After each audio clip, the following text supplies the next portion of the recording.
Vamos a iniciar este, este curso de intercesión y guerra espiritual. Y realmente hoy es que vamos a hablar realmente de la intercesión como tal. De forma práctica, de forma efectiva, de cómo realmente el cristiano debe ejercer las técnicas de intercesión. Yo quiero que todos ustedes vayan a Éxodo capítulo 17, porque aquí se encuentra uno de los escenarios más explícitos de lo que realmente conocemos como guerra espiritual. Entonces, Éxodo capítulo 17. Y quiero que uno de ustedes me lea desde el verso 1 hasta el verso 7.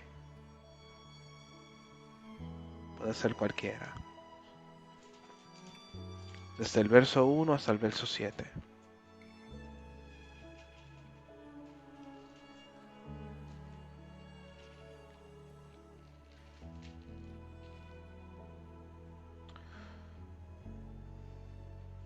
¿Éxodo qué, perdón?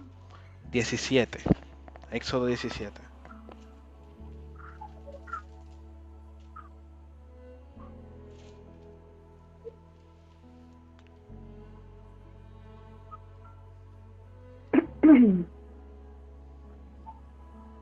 El verso 1 y 2 Desde el 1 hasta el 7, sí. dice: toda la Israel partió del desierto de Sin por sus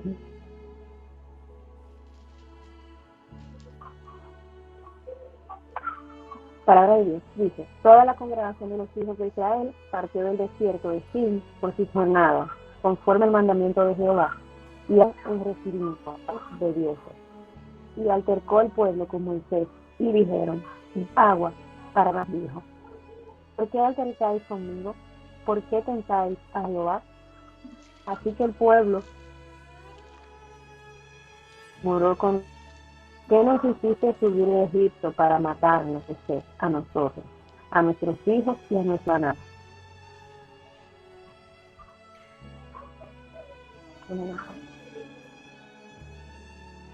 Clamó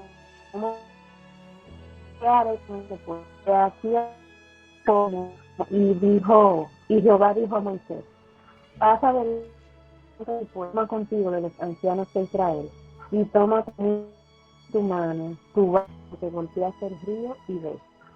He aquí que yo estaré delante de ti, a la peña en Joreb, y golpearás la peña, y saldrá de ella agua, y beberá el pueblo. Moisés lo hizo así en presencia de Israel, y llamó el nombre de aquel lugar Masá y Meribá, por la rencilla de los hijos de Israel, y porque temieron a Jehová diciendo: ¿está pues Jehová en nosotros o no? Amén. Entonces, quiero que prestemos atención a todos los detalles que vamos a encontrar aquí. Prestemos atención a todos los detalles que vamos a encontrar aquí. Déjenme yo abrir esta Biblia. Salir de la diapositiva.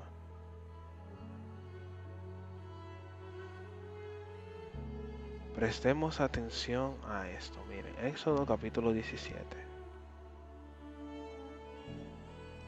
Dice: y toda la congregación de los hijos de Israel partió del desierto de Sin. Recuerden que ellos estaban en el desierto de Sin, donde también le dio sed al pueblo. Recuerden, también tuvieron sed, murmuraron, igualito que ahora, lo mismo hicieron. Dice: por sus jornadas al mandamiento de Jehová, y se asentaron en el campo de Refidim. De Refidim. Entonces la palabra Refidim significa reposo, reposos. Y no había agua para que el pueblo bebiese. Entonces aquí empieza el problema. Recuerden que nosotros habíamos dicho que realmente los principados se alimentan de energías negativas. Se alimentan de energías negativas. Las energías negativas son miedo, murmuración, enojo, ira. Todos esos sentimientos negativos realmente afectan a, a lo que es el cristiano. Entonces todos esos sentimientos negativos no solamente afectan al cristiano, sino que también eh, deben, perdón, sino que también alimentan esos espíritus inmundos, alimentan los espíritus inmundos.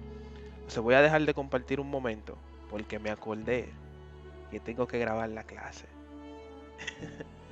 Deme un momento.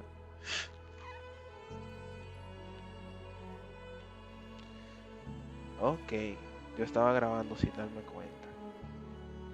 Miren qué bien. Gloria a Dios.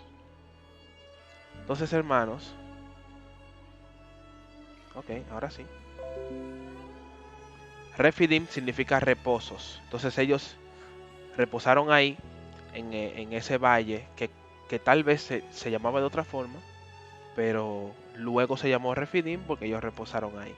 Eso sucede. Y como les decía, estos principados se alimentan de energía negativa. De energía negativa. Abunda mucho esto en las congregaciones. Personas que traen, ustedes han escuchado que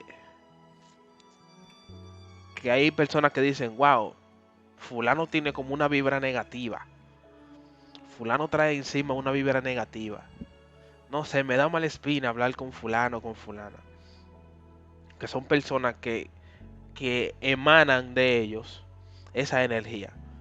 Y vamos a ver eso más adelante. Entonces dice que altercó el pueblo con Moisés y dijeron, danos agua que bebamos. Y Moisés le dijo, ¿por qué altercáis conmigo? ¿Por qué tentáis a Jehová? Entonces Moisés le hace dos preguntas. La primera es, ¿por qué ustedes altercan conmigo? Si en primer lugar Dios me llamó para sacarlo a ustedes de Egipto, yo no le pedí a Dios eso. Dios fue el que quiso que yo lo sacara a ustedes de Egipto y que lo moviese al desierto. Yo no decidí eso. Ahora ustedes tienen sed y me están echando la culpa. Pero no fui yo que decidí eso. Lo segundo es que dice, ¿por qué tentáis a Jehová? ¿Cómo una persona tienta a Jehová? Fácil. Y eso es una cosa que muchos de nosotros practicamos sin darnos cuenta. Cuando Jesús termina los 40 días de ayuno, que se le aparece Satanás, una de sus tentaciones fue tírate, porque escrito está, sus ángeles enviará y te recogerán, no dejará que tu pie caiga. Y Jesús le dice, no tentarás al Señor tu Dios. Dice también la escritura dice, no tentarás al Señor tu Dios.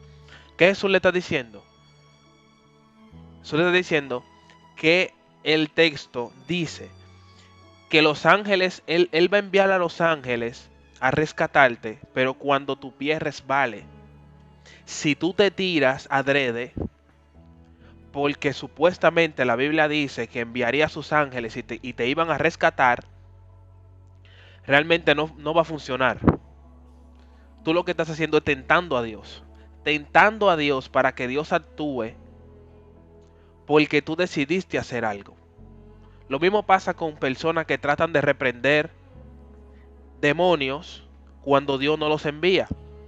Hay gente que escucha a otros diciendo que tienen problemas de demonio en su casa y ellos se ofrecen a ir. Pero Dios no te mandó a ir. Pero ellos, entendiendo que la Biblia dice que al que tiene fe, eh, que al que cree podrá expulsar demonios. Jesús dice, vayan por todo el mundo, prediquen el evangelio y estas señales seguirán a los que creen, los demonios van a salir, la gente va a sanarse, etcétera, etcétera. Bueno, si ellos dicen, bueno, la Biblia dice eso, yo voy a ir a tu casa, voy a expulsar ese demonio. Pero lo que ellos no saben es que al ir allá, sin Dios mandarlo, lo que están haciendo es tentar a Dios. Están como provocando a Dios a que haga algo que Dios no lo mandó a hacer y por lo tanto no va a respaldar. Entonces, ¿qué sucede aquí? ¿Por qué ellos estaban tentando a Dios? Porque ellos no querían matar a Moisés. Ellos realmente no querían matar a Moisés. Pero ellos entendían que que si ellos intentaban matar a Moisés a pedradas, Dios le iba a dar agua. Eso es como cuando usted, eh, eh, a eso se le llama extorsión. Donde yo trabajo, y creo que también el término general es extorsión. Cuando usted le dice a alguien, yo tengo imágenes tuyas personales y si no me depositas tanto, yo la voy a publicar. Es más o menos lo mismo. El pueblo lo que estaba haciendo era que estaba amenazando a Moisés con matarlo para que Dios le dé agua. Como diciendo, Dios, si tú no nos das agua, nosotros vamos a matar a Moisés. Entonces le dice, ¿por qué ustedes tientan a Jehová? Entonces, así que el pueblo dice, tuvo allí sed de agua y murmuró contra Moisés y dijo, ¿por qué nos hiciste subir de Egipto para matarnos y sed a nosotros y a nuestros hijos y a nuestros ganados? Para matarnos de sed, a nosotros, a nuestros hijos y a nuestros ganados. Entonces, aquí es donde empieza realmente el problema. Aquí es donde realmente empieza el problema del pueblo. Aquí es donde realmente los espíritus inmundos empiezan a alimentarse del pueblo. En Israel se conoce a los que murmuran, se le dice Motzi Shemra, que significa de quien sale el mal. El que se lanza a la murmuración adrede en contra de cualquier persona, lo único que hace es ser un portal para que lo maligno, lo malo salga. Todo el que se lanza a la murmuración, lo que hace es que se vuelve una puerta del infierno para que las influencias contaminen a los demás.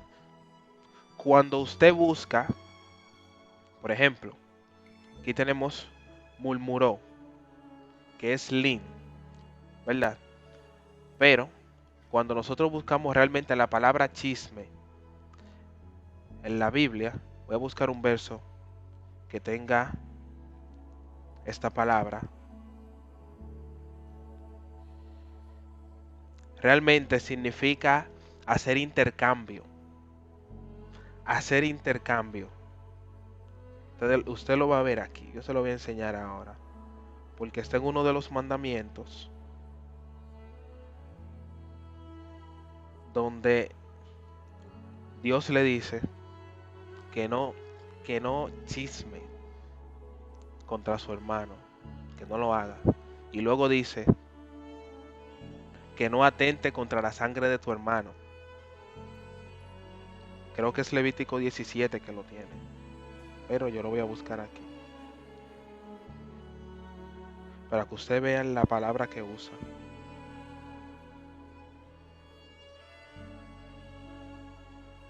A ver, Levíticos 17. No, no es 17. Señores, si ustedes se lo saben y lo encuentran primero que yo,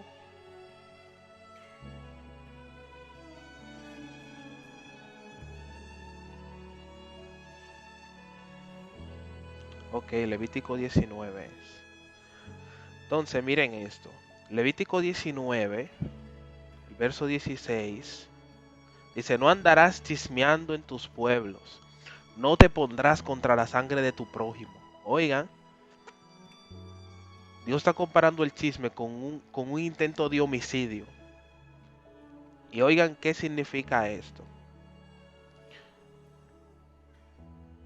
chisme, esa es la palabra raquil, viene de la raíz racal, que significa viajar para hacer intercambio.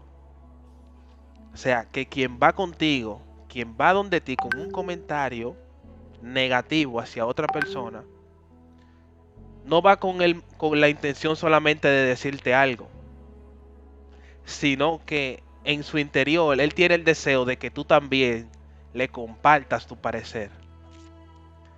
Entonces, esas personas son peligrosas, porque ellos no solamente se contaminan, sino que contaminan a los demás. Y esa contaminación lo que hace es que le da a ellos, que le da alimento a los principados que se alimentan de esa energía negativa. Ustedes van a ver qué pasa luego de esto. Entonces el pueblo murmuró contra Moisés. Entonces dice, y clamó a Moisés a Jehová diciendo, ¿qué haré con este pueblo?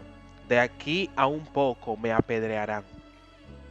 Y Jehová dijo a Moisés, pasa delante del pueblo y toma contigo de los ancianos de Israel y toma también en tu mano tu vara con que heriste el río y ve. Entonces dice, pasa delante del pueblo, toma contigo de los ancianos de Israel y también toma en tu mano tu vara con que heriste el río y ve. Entonces la vara tiene un significado bastante profundo que no vamos a abundar de todo aquí, porque para eso ya habría que hacer un tema aparte. Pero ustedes van a ver luego que a esa misma vara se le llama la vara de Dios. La vara de Dios. Entonces dice, he aquí, yo estoy delante de ti, allí sobre la peña de Horeb. Y herirás la peña y saldrán de ella aguas y beberá el pueblo. Y Moisés lo hizo así en presencia de los ancianos de Israel.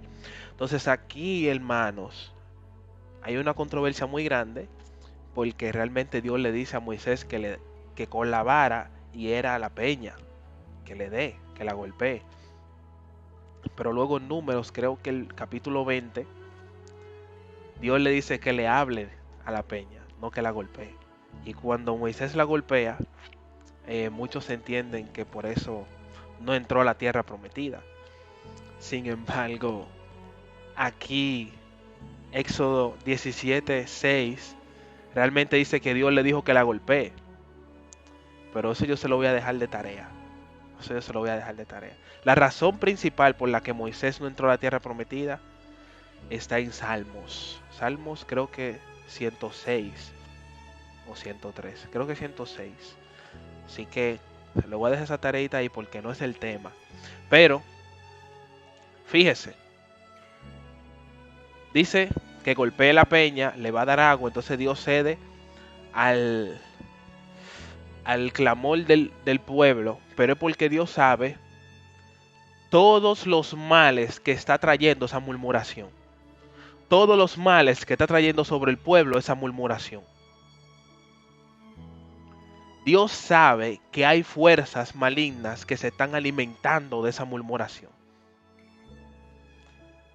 Y Dios le da las bases a Moisés para que salga agua. Entonces de ahí dice que llamó el nombre de aquel lugar Masá y Meribá, por la rencilla de los hijos de Israel y porque tentaron a Jehová, diciendo, ¿es pues Jehová entre nosotros o no? Entonces Masá, realmente, si lo buscamos aquí, Masá significa juzgar, tentar. Y Meribá, creo que significa altercar. Vamos a ver. Sí, provocar, altercar. Entonces ellos quisieron provocar un pleito y también tentaron a Dios. Por eso Moisés le pone Masá y Meribá. Entonces, hermanos, hasta aquí lo que hemos cubierto es el hecho de que el pueblo tiene sed, empieza a murmurar en contra de Moisés. Esas energías negativas han influenciado y han potenciado la influencia de los principados sobre el pueblo, el cual querían hasta matar a Moisés. los cuales también estaban tentando a Dios. Y a partir de ahí, lo que sucede es lo siguiente. La influencia fue tan grande que realmente Amalek atacó a Israel. Fíjese que no es coincidencia que Amalek ataca a Israel justo después de que Israel empieza a murmurar contra Moisés y contra Dios. ¿Por qué? Porque en ese momento Israel como pueblo, con toda esa murmuración y con toda esa energía negativa, se encontraba indefensa. Cuando usted ve el libro de Números y ve la misma historia, se va a dar cuenta que dice que Amalek atacó a Israel por la retaguardia. Y realmente lo que quiere decir es que Amalek atacó a Israel cuando estaba indefenso. Uy, cuando estaba indefenso. Lo que quiere decir es que la contaminación que sale de aquellos que son puertas del infierno mata la defensa del pueblo, desconecta al pueblo totalmente. Y eso pasa mucho en las iglesias, vuelvo y repito. Entonces, nosotros como intercesores debemos saber cuándo esas energías negativas están realmente afectando el ambiente. Cuando realmente están afectando el ambiente, están alimentando a aquellos que ejercen influencia sobre los demás. Lo que concluye en que personas que incluso estaban en comunión van a empezar a sentir aburrimiento, sueño, se van a distraer con el abanico, con un niño que se está moviendo, se van a distraer con una seña que le hizo el bajista al pianista, se va a distraer con lo que sea, con el más mínimo detalle. ¿Por qué? Porque hay influencias que se están moviendo, que están saliendo de lo mismo que están ahí. Entonces, en ese momento, cuando está indefenso el ambiente, es que entonces los principados empiezan a actuar de manera ofensiva contra aquellos que están tratando realmente de construir una atmósfera de que haya sanidad, de que haya liberación y de que haya bendición de parte de Dios. Entonces aquí empieza lo que es la guerra. Recuerden el background, lo que pasó antes, murmuración, todo eso, toda esa energía negativa acumulada está ahí en el pueblo, ellos están bebiendo, pero ya eso los afectó a todos como pueblo y están indefensos. Entonces Amalek lo que hace es que cuando dice que lo ataca por la retaguardia es que lo ataca indefensos y ataca a los indefensos. O sea, no solamente lo ataca a ellos indefensos, sino que ataca a los indefensos. ¿Y quiénes son esos? Las mujeres embarazadas, los ancianos, los niños, los que tienen alguna discapacidad física, que por lo general iban protegidos por los demás, no podían ir al frente, porque si aparecía un enemigo iban a morir. Entonces Amalek los acecha, los dejan pasar como pueblo, y cuando ellos acampan en el valle de Refidín, entonces lo atacan por la retaguardia, por el lugar más indefenso, donde están las personas que no pueden pelear. Y eso es una de las cosas que enfurece a Dios de tal manera que vamos a ver más adelante cómo Dios dice que va a raer a Amalek de la faz de la tierra por completo, que lo va a raer por completo de la historia y que tendrá lucha con Amalek de generación en generación. Entonces dice, y vino Amalek y peleó con Israel en Refidim. Amalek peleó contra Israel en Refidim. Recuerden que Amalek es nieto de Esaú y heredó el odio de su padre. Heredó el odio de su padre contra Jacob. Y dice, y dijo Moisés a Josué, escógenos varones y sal, pelea con Amalek. Mañana yo estaré sobre la cumbre del collado y la vara de Dios, ven, ahora es la vara de Dios, en mi mano. Entonces, ¿qué sucede aquí? Esto es lo importante y esto es lo que llamamos estrategia de guerra, porque el error que cometemos muchos de nosotros es que hacemos guerra en áreas donde realmente no se está efectuando nada. Hay veces que la guerra es espiritual y nosotros queremos hacer guerra física, pero hay veces que la guerra es secular, es física, y nosotros queremos resolverla en el campo espiritual. Pero hay veces, como es en este caso, que la guerra es en ambos bandos y se tiene que resolver tanto en lo físico como en lo espiritual. Entonces Moisés, recuerden que Moisés tiene un periodo de 80 años de preparación. 80 años de preparación para un ministerio de 40 años. El hombre estaba preparado para estos eventos. Por eso actúa de manera rápida y de manera eficiente. ¿Qué él dice? Bueno, hay que pelear, pero también él nota que hay una influencia que va a hacer efecto en la guerra que no es física. A eso se le llama discernimiento espiritual. Cuando nosotros sabemos discernir cuando una persona que nos está haciendo la guerra realmente la hace por sí misma o porque está bajo una influencia.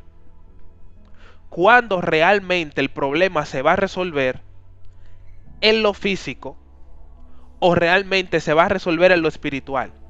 Entonces Moisés, gran estratega, porque recuerden que se crió en el palacio de Egipto, sabía de guerra, sabía de estrategia de guerra, de estrategia militar, pero también conociendo que en Egipto había influencias de principados de alto nivel, porque presenció la magia con sus ojos, también entiende que en las guerras se mueven influencias espirituales. O sea, Moisés está al tanto de que no solamente hay una amenaza física que es Amalek, sino que hay una amenaza espiritual que son los principados de cuya murmuración se alimentaron. Los principados que se alimentaron con la murmuración de Israel son los que le van a hacer frente a Israel mientras pelea contra Amalek. Y Moisés lo sabe. ¿Y qué hace Moisés? Yo necesito dos frentes. El frente físico y el frente espiritual. Entonces de todas las decisiones que toma Moisés, comete un error. Y el error es que él trata, escuche, él trata de subir solo a la cumbre del monte. Él trata de subir solo a la cumbre del monte. Y eso es un grave error. Ninguno podemos solos, señores. Ninguno podemos solos. No se sienta autosuficiente. Ni siquiera para lo espiritual. No se sienta autosuficiente. Ese es el peor error que podemos cometer. A veces ni siquiera sabemos a lo que nos enfrentamos y queremos ir solos. Entonces, miren, punto importante aquí. La palabra que vemos aquí, que usó Moisés, escógenos varones. Buscamos su etimología hebrea bíblica. Es la palabra bajar, muy diferente a otras palabras que también significan escoger, pero no significan lo mismo que bajar, que en este caso significa seleccionar, pero no solamente hacer una selección aleatoria, sino que, como dice aquí, tiene que ser aceptable, tiene que ser excelente, tiene que llenar unos requisitos específicos. Entonces Moisés le está diciendo a Josué, escógete varones, pero no cualquier varones. No por el hecho de que sea varón lo vas a escoger, sino varones que dependiendo tus ojos espirituales, tu discernimiento de espíritu, tú vas a entender que son capaces de ser efectivos en la guerra. O sea, esto no es una escogencia aleatoria. Esto es una escogencia que tiene un sentido específico. Así que Josué tiene una asignación como líder de guerra de escoger varones que sean aceptables, que sean excelentes, para entonces llevar a cabo esa misión. No cualquiera. Y así mismo hace Dios. Dios no escoge a cualquiera para hacer cualquier asignación. Dios no escoge a cualquiera para hacer cualquier asignación. Y así debemos hacer nosotros.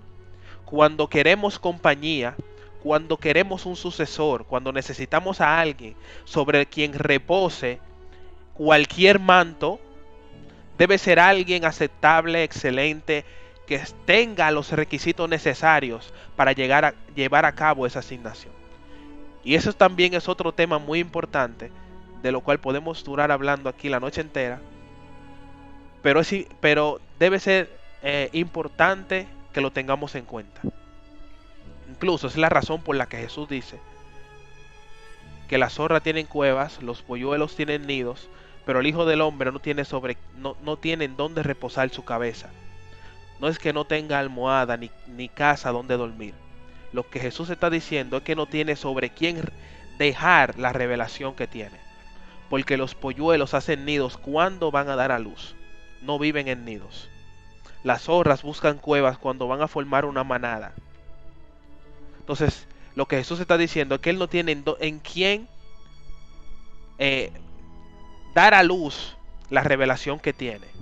No tiene en quién dejar el legado que Él tiene como Mesías, porque sus discípulos le están diciendo de que déjame ir a entregar, a enterrar a mis padres. Entonces Él dice, pero estos son mis discípulos, los que no pueden dejar padre ni madre por mí. No, hombre, realmente yo no tengo en quién dejar el legado que yo voy a dejar. Eso es lo que Jesús dice. Y aquí la escogencia tiene sentido. No puede ser una escogencia aleatoria, tiene que ser específica. Entonces se divide en dos frentes. Moisés, siendo un gran estratega espiritual, divide dos frentes. Uno va a hacer una guerra física. Otro, que es él, conformado por él solo, grave error, sube a la cumbre del monte a pelear una guerra espiritual, no física. ¿Y qué sucede? Dice, e hizo Josué como le dijo Moisés, peleando con Amalek. Importante.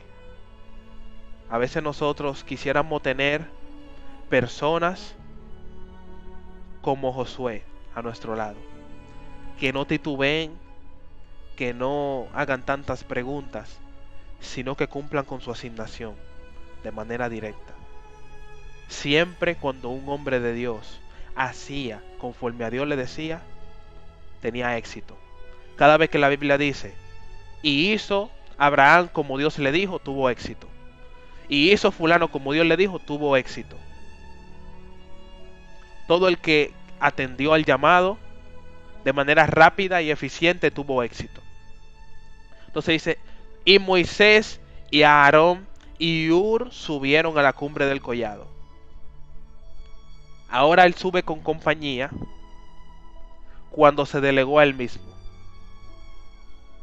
Si no hubiesen subido Aarón y Hur con él, el pueblo iba a perecer por completo.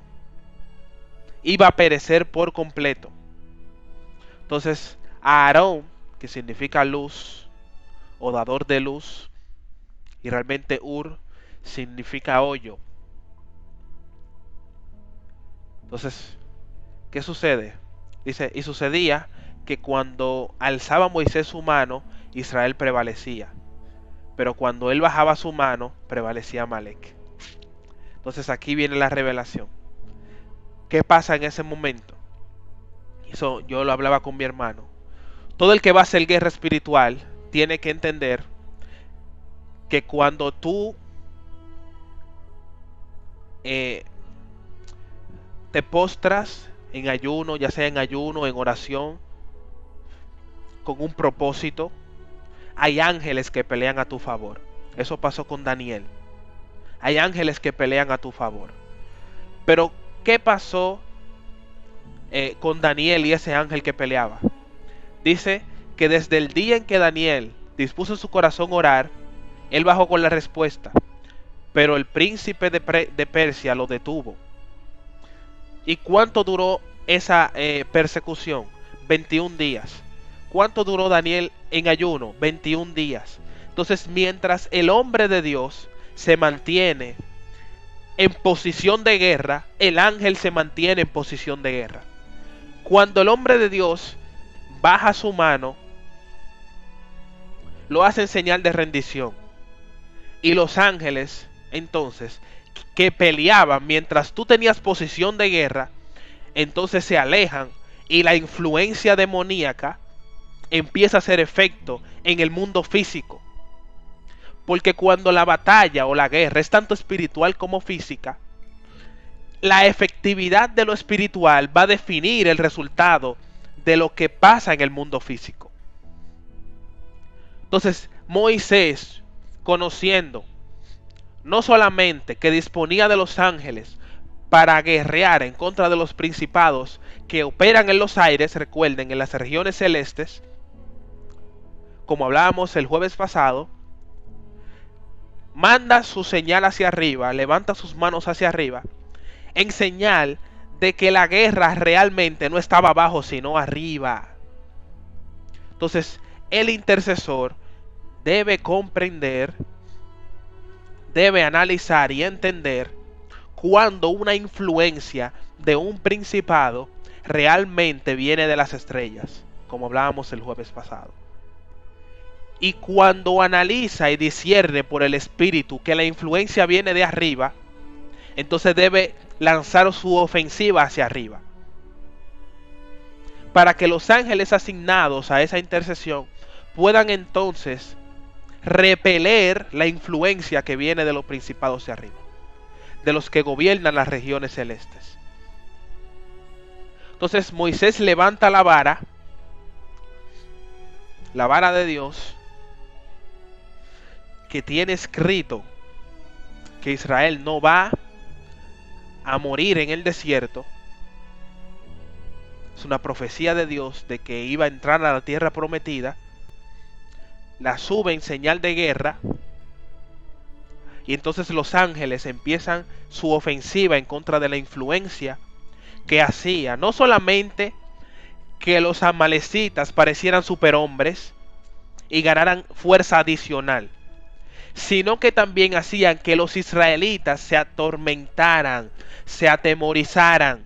Lo mismo que pasaba con Goliat. Cuando Goliat hablaba, todos se atemorizaban y temblaban de miedo.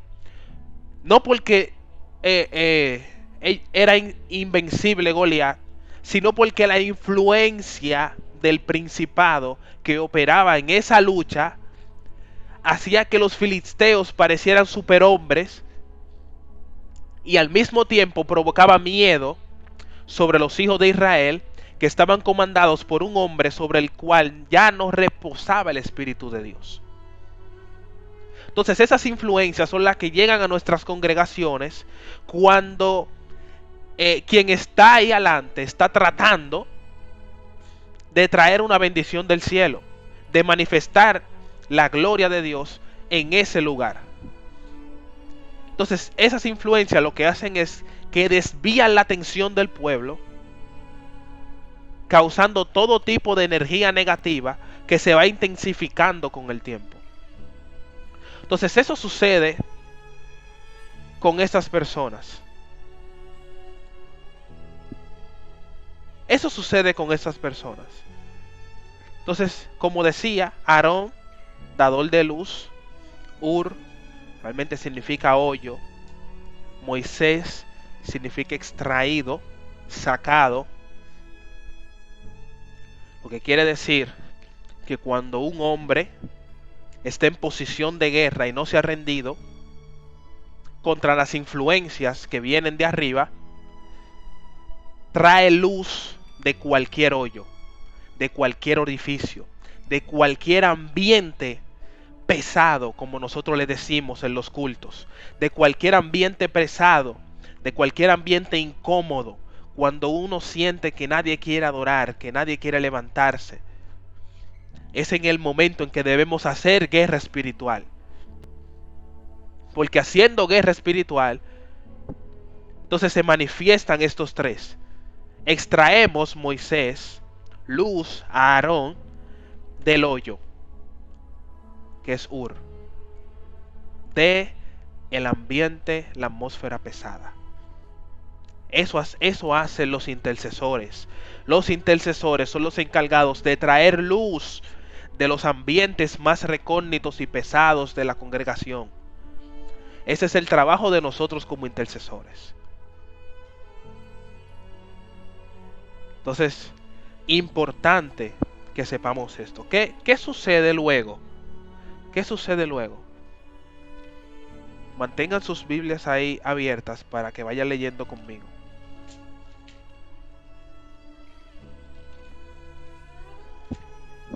Entonces Moisés baja la mano y el pueblo pierde. Sube la mano y el pueblo empieza a ganar. ¿Qué sucede cuando Moisés sube la mano? Que las influencias de arriba cesan. Y ya lo que tienen energías superhumanas dejan de tener esas energías. Y el miedo que atemorizaba al pueblo deja de atemorizar al pueblo. Y empieza el pueblo entonces a ganar energía por la influencia del cielo. Y empiezan aquellos que tenían fuerza sobrehumana a perder su influencia demoníaca, porque hay un hombre que está haciendo guerra espiritual y que se mantiene en pie de guerra. Entonces, dice, y dijo Jehová a Moisés, y Josué, no, vamos por el 11, por el 12, como las manos de Moisés se cansaban, tomaron una piedra, y la pusieron debajo de él. Moisés se sentó sobre ella, mientras Aarón y Hur sostenían sus manos, uno de un lado y otro de otro lado. Así se mantuvieron firmes sus manos hasta que se puso el sol. Detalles. Recuerden que la piedra simboliza a Jesús. La piedra simboliza a Jesús. Piedra viene del hebreo sur. Realmente los sabios lo comparan con origen. Cuando Dios dice yo soy la roca, se refiere a que yo soy el origen. Pero el término piedra tiene un sinnúmero de significados. Muchísimos significados, al igual que peña. Entonces vamos a ir al verso 12 aquí. Dice una piedra. Oigan, significa construir. Construir. Tiene una raíz baná. Significa eso mismo, construir, obtener, reparar, asegurar. Wow. Ustedes saben que Jacob realmente descansó sobre una peña, sobre una piedra, perdón, y tuvo visiones sobrenaturales, porque esa piedra representaba a Jesús. Y cuando un hombre tiene conexión con Jesús, entonces ve lo sobrenatural. Ve lo sobrenatural. Eso pasa cuando un hombre tiene conexión con Jesús. Y asimismo Moisés le trajeron una piedra para que descanse, ambos para que descansen, dando a entender que en Jesús es que está el verdadero reposo. El verdadero reposo está en Jesús. Y dice que hasta que se puso el sol. ¿Se acuerdan que hablamos de las influencias de los astros? Esa guerra duró hasta que se puso el sol. ¿Usted sabe qué quiere decir? Que en el desierto, en ese lugar, en Refidim, estaba imperando el principado que mora en la esfera del sol. Y cuando el sol se ocultó, entonces la influencia se debilitó. Y Moisés realmente pudo tener victoria. Cuando el sol se ocultó, fue que entonces la influencia del principado cesó. Y eso mismo pasó con Josué luego. La importancia de enseñar a tus líderes. Josué reconoce no solamente que va a perder la batalla si estos dejan que se haga de noche, sino que había una influencia que venía de la luna que iba a favorecer al bando enemigo. Y Josué detiene el sol para que no llegue la influencia mayor. Contrario a lo que pasó aquí. Aquí pasó que el sol favorecía a Amalek. Favorecía a Amalek. Y cuando cesó la influencia del sol, fue entonces que perdió a Amalek. Que empezó entonces el pueblo de Israel a raer con todo el ejército. Entonces miren lo que yo le quería enseñar aquí. El término peña significa sur en hebreo. Significa escalar, refugio. Wow. Tiene muchos significados bonitos. Tiene una raíz también, se dice sur igual. Con infinitos significados. Esto es lo que me gusta de la lengua hebrea, que realmente una palabra te puede brindar un sinnúmero de significados. Oigan lo que significa la raíz de peña, de sur. Asalto, adversidad, adversidad. Oigan, de la adversidad fue que vino el agua que satisfizo la necesidad del pueblo. Y yo sé que eso es un tema repetido, pero realmente, hermano, sé de la adversidad que llega la bendición del necesitado. Esa es la ecuación espiritual. Esa es la ecuación del cielo. Es de la adversidad que llega la bendición del necesitado. Entonces, sigamos leyendo lo que pasó. Dice que, no, que el abanico. Ok. Verso 13. Y Josué deshizo a Amalek y a su pueblo a filo de espada. Entonces Jehová dijo a Moisés, escribe esto para que sea recordado en un libro. Wow. Pocas veces Dios le ha dicho a alguien que escriba. Miren qué importante fue esto que pasó aquí. Para que nosotros hoy tengamos estrategias de guerra espiritual. Y di a Josué que borraré del todo la memoria de Amalek de debajo del cielo. Luego Moisés edificó un altar al que puso por nombre Jehová Nisi, diciendo, por cuanto a la mano de Amalek se levantó contra el trono de Jehová, Jehová estará en guerra con Amalek de generación en generación. Entonces, punto importante aquí. Bueno, nosotros debemos entender que los altares no se levantan para satisfacer nuestras necesidades. Los altares se levantan en señal de victoria para dar a Dios, para dar gracias a Dios. No para satisfacer nuestras necesidades. Ese es el error de muchos de nosotros. Erigimos un altar en nuestros hogares para pedirle a Dios.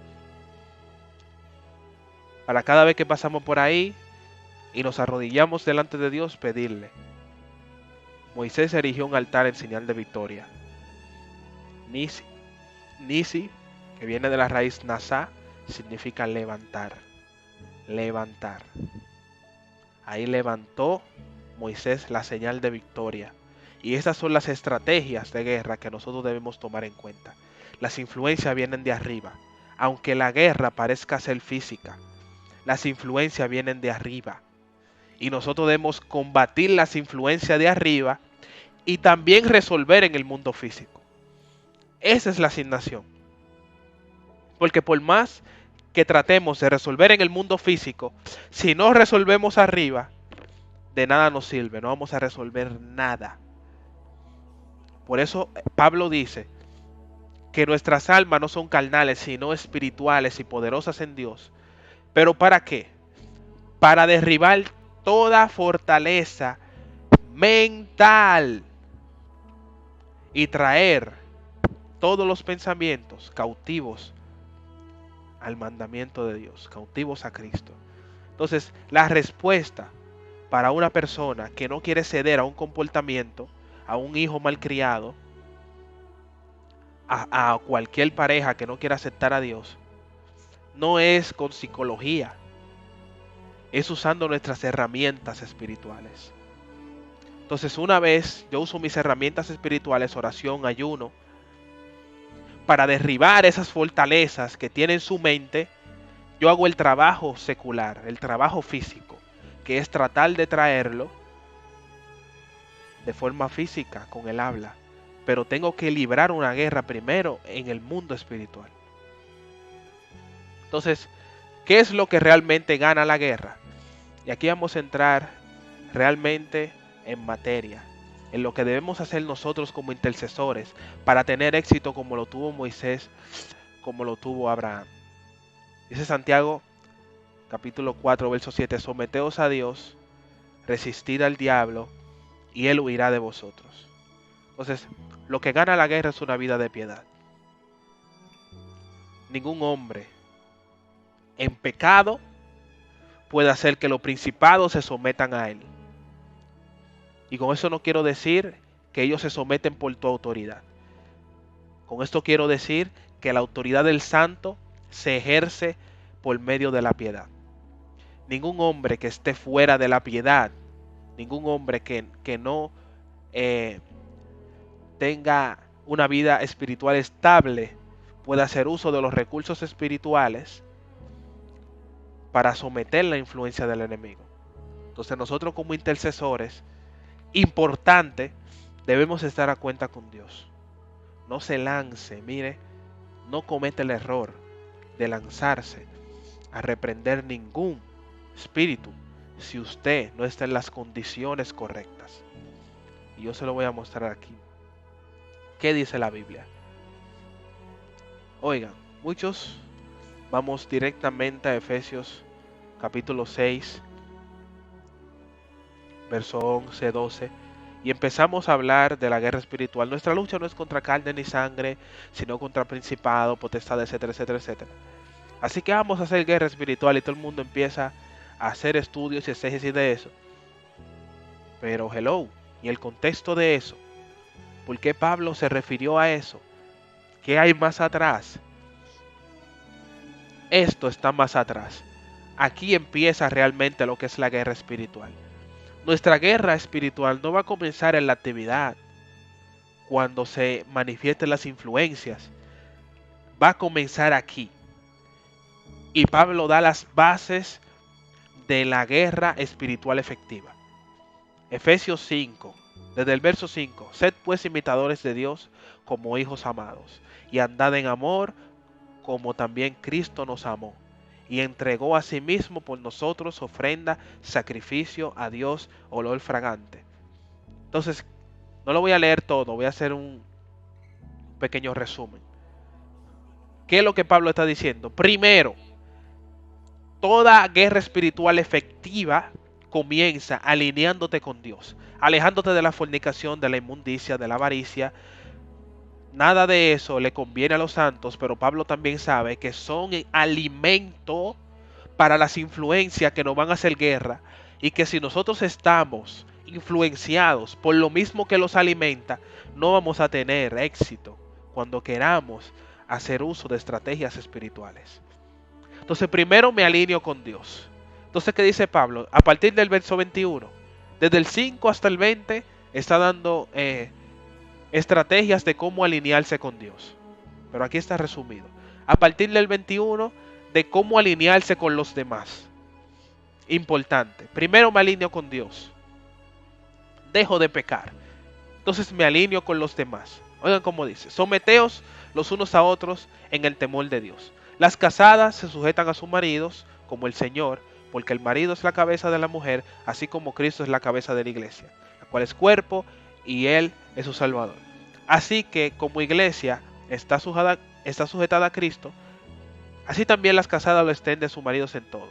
Maridos, amad a vuestras mujeres, así como Cristo amó a la iglesia y se entregó a sí mismo por ella, y por ahí sigue el consejo de Pablo. Entonces primero me alineo con Dios, luego me alineo con mi pareja, si tengo, obviamente. Entonces el capítulo 6 empieza así: hijos, obedeced al Señor, en el Señor a vuestros padres, porque eso es justo. Honra a tu padre y a tu madre, es el primer mandamiento con promesa. También habla a los siervos: siervos, obedeced a vuestros amos terrenales, con el temor y el temblor, con sencillez de vuestro corazón, como Cristo. ¿Lo ven? Entonces primero me alineo con Dios, luego me alineo con mi pareja, con mis íntimos, y luego me alineo con mis padres. Sigo alineándome entonces con mi jefe de trabajo, en mi área laboral, con mis compañeros de trabajo. ¿Qué es lo que Pablo está diciendo? El principio de la guerra espiritual es alinear tus pensamientos, tus intenciones, tus sentimientos en una sola dirección, en una vida de piedad. Hay que someterse al Señor primero. No se puede hacer guerra si no nos sometemos a Dios. Hay que someterse a Dios en completa esfera, escenario, en completo escenario, en, en la plenitud de la vida del cristiano, tanto espiritual como física. El hombre debe someterse a Dios y guardar la piedad. Para luego, todo eso lo dice antes de Efesios 6:12. Entonces, luego de que me sometí a Dios, de que me sometí a mi pareja, de que la respeto, de que no le hablo mal, de que no desobedezco a mis padres, de que honro a mis padres, de que soy responsable en mi área laboral, luego de todo eso, entonces yo estoy acepto para hacer la guerra espiritual de la que habla Efesios 6:12. Nuestra lucha no es contra carne ni sangre, sino con principados, potestades, huestes, gobernadores que fungen, que trabajan en las regiones celestes. Entonces, ¿qué Pablo está diciendo? La guerra es doble. Cuando tu jefe te habla mal y quiere sacarte de comunión, lo hace bajo la influencia de un principado que quiere realmente hacerte daño y hacer que tú pierdas los cabales. Cuando tu esposa, tu pareja, te habla mal, lo hace bajo la influencia de un principado que está buscando que tú te enojes o muestres alguna debilidad para agarrarte por ahí. Cuando las tentaciones vienen a tu vida de cualquier inmundicia o inmoralidad, está buscando también que tú cedas a eso. Pero todos son influencias de principados. Todos son influencias de principados. Eso es lo que está diciendo Pablo. Pero no es que te lances a la guerra. Primero hay un trabajo. Y este es el trabajo. El trabajo empieza en Efesios 5. No volando al 6:12. Aquí empieza el trabajo. Me someto a Dios. Me someto a mi pareja. Me someto a mis padres. Me someto a mi amo. A mi jefe de trabajo si tengo. Y luego, entonces, empiezo la guerra espiritual. Sabiendo que todas las adversidades que pueda tener o en mi trabajo, o en mi relación, o con mis padres, son realmente influencias que vienen de las huestes, perdón, de las regiones celestes, del segundo cielo. Nunca mire a alguien cuando le haga algo malo. Entienda siempre lo que se mueve detrás de esa persona. Entonces, miren esto. Antes de ir a cualquier guerra, había que hacer una ofrenda de paz. ¿Cómo se hace esta ofrenda de paz? Oigan lo que dice Levítico 3:3. Si su ofrenda fuere sacrificio de paz, si hubiere de ofrecerla de ganado vacuno, sea macho o hembra, sin defecto, la ofrecerá delante de Jehová. Pondrá su mano sobre su cabeza, sobre la cabeza de su ofrenda, la degollará en la puerta del tabernáculo de reunión, y los sacerdotes, los hijos de Aarón, rociarán su sangre sobre el altar alrededor. Luego ofrecerá el sacrificio de paz. Entonces miren, antes del sacrificio de paz, ¿qué debe hacer? Degollar al animal. La cabeza, el cerebro, es lo que ejerce dominio sobre todo lo demás. Entonces hay que sacrificar el cerebro, alinearlo con Dios. Eso es lo que hablábamos antes, someterse a Dios. Entonces, empieza el sacrificio de paz. ¿Qué Dios pide para el sacrificio de paz? Como ofrenda encendida a Jehová, la grosura que cubre los intestinos, tome nota, intestinos, toda la grosura sobre las entrañas, los dos riñones, y la grosura sobre ellos y sobre los ijares, y con los riñones quitará la grosura de los intestinos que está sobre el hígado. Y los hijos de Aarón harán arder sobre el altar, sobre el holocausto que estará sobre la leña que habrá encima del fuego, es ofrenda olor grato a Jehová. Entonces, tres cosas que se debían sacrificar: la grosura de los riñones, de los intestinos y del hígado, que cuando usted lo busca en su significado, en su palabra original del hebreo bíblico, tienen que ver con los pensamientos, tienen que ver con las intenciones y tienen que ver con los sentimientos. Que de hecho está comprobado científicamente que dependiendo de la salud de tu hígado, pueden, eh, van a depender mucho de nuestro comportamiento. Va a depender mucho nuestro comportamiento de la salud del hígado que tiene el ser humano. Entonces, ¿qué Dios te está pidiendo en la ofrenda de paz? Dios está pidiendo que le sacrifiquen los pensamientos, las intenciones y los sentimientos. El hombre que no somete sus pensamientos, sus sentimientos, sus intenciones, el hombre que no puede someter su voluntad a Dios, no puede tener éxito en cualquier guerra. Primordial someterse a Dios por completo. Por eso Santiago 4:7 dice: sométanse a Dios. Pero no es simplemente eh, obedecer lo que está ahí ya. Es que nuestros sentimientos, nuestros pensamientos, nuestras intenciones, nuestra voluntad y todo lo que ejerce dominio sobre nosotros esté sometido a Dios, que es la señal de la ofrenda de paz, y luego tendremos éxito y victoria en lo que hagamos.